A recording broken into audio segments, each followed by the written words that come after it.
ആരോഗ്യ ഗുണങ്ങൾ ഒരുപാടുണ്ടെങ്കിലും കഴിക്കാൻ എല്ലാവർക്കും കുറച്ചൊരു മടിയുള്ള ഫ്രൂട്ട് തന്നെയായിരിക്കും ഷമാം ഫ്രൂട്ട് അഥവാ മസ്ക് മെലൺ. അപ്പോൾ ഇന്ന് നമ്മൾ ചെയ്യാൻ പോകുന്നത് ഈ ഒരു ഷമാം ഫ്രൂട്ട് വെച്ചിട്ട് നല്ല ടേസ്റ്റി ആയിട്ടുള്ളൊരു ജ്യൂസിൻ്റെ റെസിപ്പിയാണ്. അപ്പോൾ നമുക്ക് ഷമാമിൻ്റെ ടേസ്റ്റ് ഇഷ്ടമില്ലാത്തവർ പോലും ഈ ഒരു ജ്യൂസ് തീർച്ചയായിട്ടും കഴിക്കും. അപ്പോൾ നമുക്കിതെങ്ങനെ ഉണ്ടാക്കിയെടുക്കാൻ നോക്കാം. അതിനായിട്ട് ഞാനിവിടെ ഒരു ഷമാം ഫുള്ളായിട്ട് എടുത്തിട്ടുണ്ട്. അതുപോലെ തന്നെ ഇതിലേക്കായിട്ട് ഒരു 10-15 അണ്ടിപ്പരിപ്പും ഒരു 10 ബദാമും ഒന്ന് കുതിർത്തെടുത്തിട്ടുണ്ട്. പിന്നെ 7 ഈത്തപ്പഴം ഒന്ന് നന്നായിട്ട് കുതിർത്തെടുത്തതാണ്. പിന്നെ കുറച്ച് കണ്ടൻസ്ഡ് മിൽക്ക് വേണം നമുക്ക്. പിന്നെ നല്ല കട്ടപ്പാൽ വേണം. ഇപ്പോൾ ഒരു 2 പാക്കറ്റ് പാൽ, ഏകദേശം ഒരു 5 കപ്പ് പാലോളം എടുത്തിട്ടുണ്ട്. നന്നായിട്ട് തണുപ്പിച്ച് ഫ്രീസറിൽ വെച്ച് കട്ടയാക്കി എടുത്തതാണ്.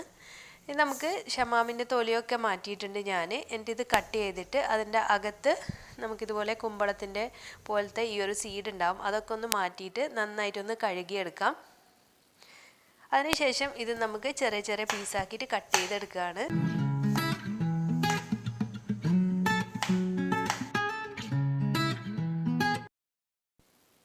അപ്പോൾ ഞാനിവിടെ മുഴുവനായിട്ട് കട്ടാക്കി എടുത്തിട്ടുണ്ട്. ഇനി നമുക്ക് മിക്സിയുടെ ജാറിലേക്ക് ഇട്ട് കൊടുക്കാം. അതുപോലെ തന്നെ നമ്മൾ കുതിർത്ത് വെച്ചിരിക്കുന്ന അണ്ടിപ്പരിപ്പും അതുപോലെ ബദാമും ഞാൻ ഇപ്പോൾ തൊലിയൊന്നും കളഞ്ഞിട്ടില്ല മുഴുവനായിട്ട്. അപ്പോൾ തൊലി കളഞ്ഞിട്ട് ഇടുന്നതായിരിക്കും കുറച്ചുകൂടി നല്ലത്.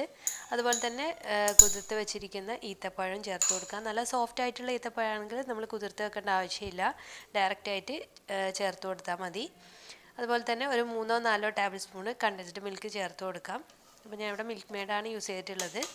ഇത് നമുക്ക് ആവശ്യത്തിനുള്ള പഞ്ചസാര കൂടി ഇട്ടിട്ട് നന്നായിട്ടൊന്ന് അടിച്ചെടുക്കണം. 1/2 കപ്പ് പഞ്ചസാരയാണ് ഞാനിവിടെ ഉപയോഗിച്ചിട്ടുള്ളത്. അപ്പോൾ നിങ്ങളുടെ മധുരം നോക്കിയിട്ട് ചേർത്ത് കൊടുക്കുക.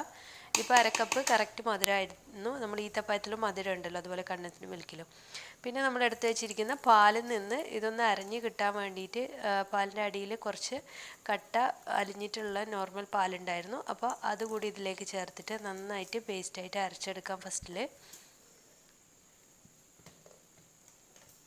അപ്പോൾ ഇത് ആദ്യം തന്നെ നന്നായിട്ട് അരച്ചെടുത്തതിന് ശേഷം നമുക്ക് ബാക്കിയുള്ള കട്ടപ്പാൽ കൂടി ഇതിലേക്ക് ചേർത്തിട്ട് അടിച്ചെടുക്കുകയാണ് വേണ്ടത്.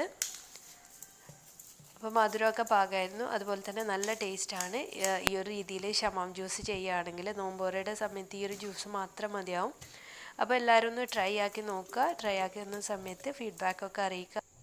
അതുപോലെ തന്നെ ഒരുപാട് ഇഫ്താർ സ്പെഷ്യൽ റെസിപ്പീസൊക്കെ അപ്ലോഡ് ചെയ്തിട്ടുണ്ട്, സ്നാക്സായിട്ടും ജ്യൂസായിട്ടൊക്കെ. അപ്പോൾ അതൊക്കെ കാണുന്നുണ്ടെങ്കിൽ ഒന്ന് പോയി കണ്ടു നോക്കുക.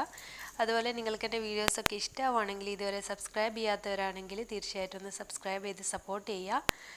സബ്സ്ക്രൈബ് ചെയ്യുന്നതിനോടൊപ്പം ബെൽ ബട്ടണിൽ ഓൾ എന്ന ഓപ്ഷൻ ക്ലിക്ക് ചെയ്താൽ മാത്രമാണ് ഞാൻ അപ്ലോഡ് ചെയ്യുന്ന എല്ലാ വീഡിയോസിൻ്റെയും നോട്ടിഫിക്കേഷൻ വന്ന് നിങ്ങൾക്ക് പെട്ടെന്ന് കാണാനായിട്ട് കഴിയൂ. അപ്പോൾ ഇനി മറ്റൊരു നല്ല വീഡിയോ ആയിട്ട് വരുമ്പോഴേക്കും താങ്ക്